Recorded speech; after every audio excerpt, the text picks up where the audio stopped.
ये भी जानना चाहेंगे कि जिस तरीके से पूरे हम नेटवर्क की बात कर रहे थे सुमित जी, कि किस तरीके से इनका नेटवर्क अलग अलग शहरों में, अलग अलग राज्यों में, सब जगह फैला हुआ है। अब इससे जो जांच चल रही है, एनआईए के पास जांच आ गई है और कहा जा रहा है कि इसके पीछे जैश का हाथ हो सकता है। जैश का हाथ यानी कि सीधे सीधे पाकिस्तान प्रायोजित आतंकवाद, इसे कैसे देखते हैं आप? देखिए पूजा जी की तीन चार चीजें हैं। जो पुराना हमने मॉड्यूल बस्ट किया था दीपावली के आसपास से थोड़ा पहले, उसका सरगना जो था ये चार्टर्ड अकाउंटेंट था और ये एक शहर में रहता था। इसके पास 5 लोग थे, पांचों को 5 शहरों में रखा था, मतलब 5 स्टेट्स में रखा था। अब यहां देखिए, यहां एक बंदा दिल्ली में है, एक आपके फरीदाबाद में है, जी एक आपका राजस्थान में, एक जेएंडके में है। जी ये क्या कर रहे हैं, इन्हें पता है। देखिए फरीदाबाद क्यों, दिल्ली पे फरीदाबाद तो भाई 5 मिनट का ड्राइव है, 10 मिनट में आप पहुंच जाओगे। गाजियाबाद से दिल्ली 5 मिनट का ड्राइव, पर स्टेट अलग अलग पड़ता। हमारे यहाँ स्टेट पुलिस की ज्यूरिसडिक्शन अपने स्टेट में होती है। तो इन्हें पता है यूपी पुलिस यूपी में ही काम करेगी, दिल्ली पुलिस दिल्ली में काम करेगी, राजस्थान पुलिस राजस्थान में काम करेगी, हरियाणा पुलिस हरियाणा में काम करेगी। इसीलिए अपने नेटवर्क को एक एक बंदा हर स्टेट में फैला के रखते हैं। निशाने पे दिल्ली थी जी, जी लेकिन निशाने पे बिल्कुल दिल्ली थी, माल इनका तैयार था, प्रभु की अनुकंपा रही, हम बच गए। पर अब जो एनआईए को केस मिला है, इसका मतलब है एनआईए का ज्यूरिसडिक्शन ऑल ओवर इंडिया है, एनआईए कहीं भी जा सकती है। तो इनका डे एंड तो होगा ही होगा, टाइमर तो इनका खत्म हो चुका है। दो जी तीन चीजें यहाँ है। पहली बात, जैश का कनेक्शन। ये जो मोहतरमा डॉक्टर शाहीन है जी, जिसका नाम आ रहा है, जिनकी जिनकी बंदूक गाड़ी में सिर्फ एक एक के मात्र एक AK-47 और गोलियां मिली हैं, जिनको उठा के वो जेएंडके पुलिस वाले ले गए थे तफ्तीश के लिए। जो खुलासे हो रहे पूजा जी, ये कोई नॉर्मल महिला या नॉर्मल आतंकवादी भी नहीं कह सकते आप इसको, महिला आतंकवादी भी नहीं कहेंगे। ये जी किंग पिन है। ये जैश ए मोहम्मद की वुमेन्स विंग को बनाने का जिम्मा था इसके पास जी, भारत में। ये रिक्रूटर थी बेसिकली उसकी। नहीं जी, सीओ थी इसके नीचे था। तो ये खुद आतंकवादी है और इसको बोला था कि तू यहाँ पूरा एक काडर बना, महिलाओं को रिक्रूट कर, पढ़े लिखे महिलाओं को, अनपढ़ जो मिले, एक बहुत बड़ा terrorist organisation Jaish e Mohammed women's wing of India बनाना था। उसकी तो सीओ है। और ये किसके संपर्क में, ये है डायरेक्ट संपर्क में मौलाना मसूद अजहर की बहन के साथ, यानी कि जो उसकी सगी बहन है वो वुमेन्स विंग की हेड है। ये मोहतरमा डॉक्टर शाहीन लखनऊ से उठाए गए, उनके संपर्क में थी। और इसी मौलाना मसूद अजहर की बहन का जो हस्बैंड है वो कंधार हाईजैकिंग में इन्वॉल्व था। तो आप देखिए कहां कहां से तार जुड़ते हैं। तो ये कोई नॉर्मल आतंकवादी नहीं है, इनका काम था भारत में अराजकता फैलाना। तो यहां आ गया जैश ए मोहम्मद का कनेक्शन। ये जो डॉक्टर आदिल था, ये जैश ए मोहम्मद की तो पोस्टर लगा रहा था कश्मीर में। जब ये CCTV में फंसा, उसके बाद सारा प्रकरण हुआ। लश्कर ए तैयबा का हमने कल इन्वॉल्वमेंट बात कर ली। आईसिस खुरासान वाले वो राइसन बना रहे थे।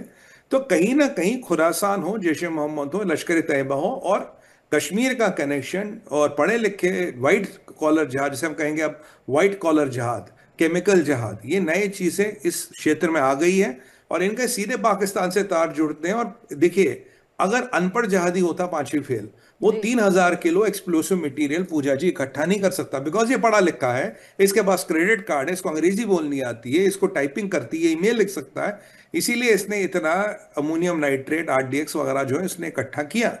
और जो कल हमारा आकलन था कि भाई देखिए, जो उमर था, डॉक्टर उमर, जो ये मारा गया इस गाड़ी में, मेन आतंकवादी, अब इसने 3 दिन पहले घर फोन किया था। इसको घर वालों ने कहा भाई तेरे ससुराल वसुराल में रेड पड़ रही, तू आ जा। कह रहा नहीं, 3 दिन बाद आऊंगा, मेरा कुछ काम है। तो मतलब प्लानिंग थी इसकी। अब जब ये गाड़ी डेटोनेट हुई I-20, इसमें शार्प नेल्स और बॉल बेरिंग्स नहीं थे।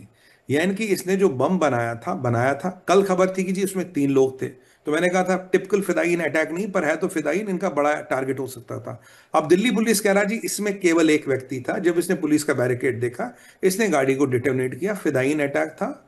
और ये मोस्ट प्रोबेबली शायद शादीशुदा है, और ये कश्मीर में पुलवामा का रहने वाला। पुलवामा वही जगह है जहां हमारी सिक्योरिटी फोर्सेस पे हमला हुआ था। और जो आदिल है बंदा, जिसने वो स्कॉर्पियो में 200 किलो RDX भर के हमला किया था, हो सकता है उसका रिश्तेदार भी कोई बड़ी बात थी। इसके बारे में एक विचित्र आपको एक घटना बताऊंगा। जब इसके घर पुलिस पहुंची जी, इसके 2 भाइयों को मैंने बड़ा अपील किया कर से, मैंने कहा इनके परिवार वालों को उतारा जाए। और मैं फिर कहता हूं कि इनके घर पे बुलडोजर तुरंत से तुरंत चलाया जाए, क्योंकि ये देश और समाज के दुश्मन है। इसके 2 भाइयों को पुलिस उठा के ले गई। तो इसके पूछा कि इसकी भाभी ओवैसी जी क्या कह रहे हैं, हमें जी पता नहीं, हम तो जानती नहीं क्या करता है। इसकी मदर को पुलिस उठा के ले गई। लोग कह रहे जी मदर को क्यों उठाया, हमें क्या पता हमारा लड़का वहां क्या करता। इनके फादर को पुलिस ने उठाया था, फिर छोड़ दिया। उनको लगा कि यार ये थोड़ा आदमी मेंटली स्टेबल नहीं है, थोड़ा कुछ उन्हें लगा, या एक्टिंग ऐसी कर ली इसने।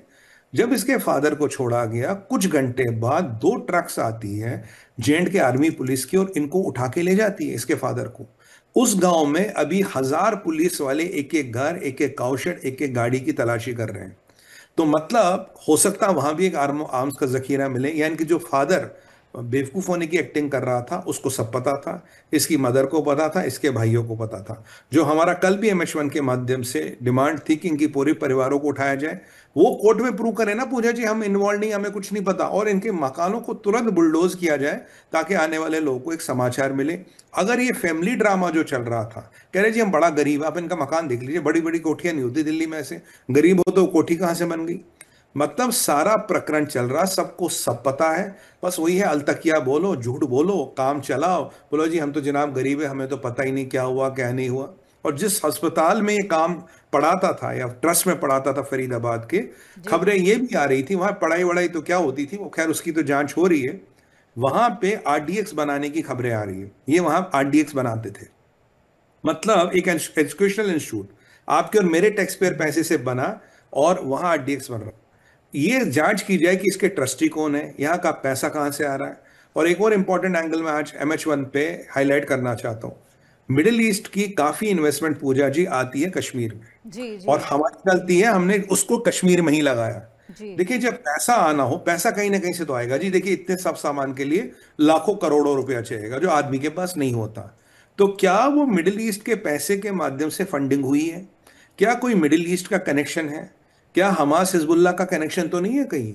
ये इस्लामिक ब्रदरहुड का कनेक्शन तो नहीं है कहीं? कतरियों का कनेक्शन तो नहीं है कहीं? क्योंकि देखिए कतार दुनिया में हर आतंकवादी संगठन को पैसे देता है, आपको पता ही है, कोई इसमें नई बात नहीं है। अगर $100 इन्वेस्टमेंट के आए, $10 जिहाद के तो नहीं आए। या $100 है, बोला भैया 90 इन्वेस्टमेंट के 10 जिहाद के लिए बचाना। तो इन सब चीजों का आकलन एनआईए को करना पड़ेगा। देखिए आपने कश्मीर में हुर्रियत को कैसे हराया, आपने उनकी इकोनॉमिक पैसा रोक दिया, पत्थरबाजी रुक गई, जिलानी खत्म, हुर्रियत खत्म। जब तक पैसे आएंगे जहाज चलता रहेगा। तो मिडिल ईस्टर्न कनेक्शन भी देखना पड़ेगा, क्योंकि इतना सारा पैसा आया कहां जी, ये बिना बिना पैसे की तो संस्था चलेगी नहीं। और जो डॉक्टर शाहीन है लखनऊ वाली, इनका भाई भी, वो भी डॉक्टर है, वो भी फरार है। और वो जो मौलवी साहब का मकान था जी जहां ये जखीरा मिला, वो मकान बनाए मौलवी साहब ने इसलिए था, मतलब बड़ा अच्छे शुभ काम के लिए बनाया था कि यहाँ जखीरा बनाओ, यहाँ हार्म्स वार्म्स इकट्ठे करो। जी तो ये जो बड़ा नेक्सस है, ये कोई छोटा मोटा नेक्सस नहीं है। इसमें लोकल सपोर्ट, कहीं से पैसा आ रहा, और पाकिस्तान की गाइडेंस है, तीनों चीजें बिल्कुल साफ सामने आ रही है जी।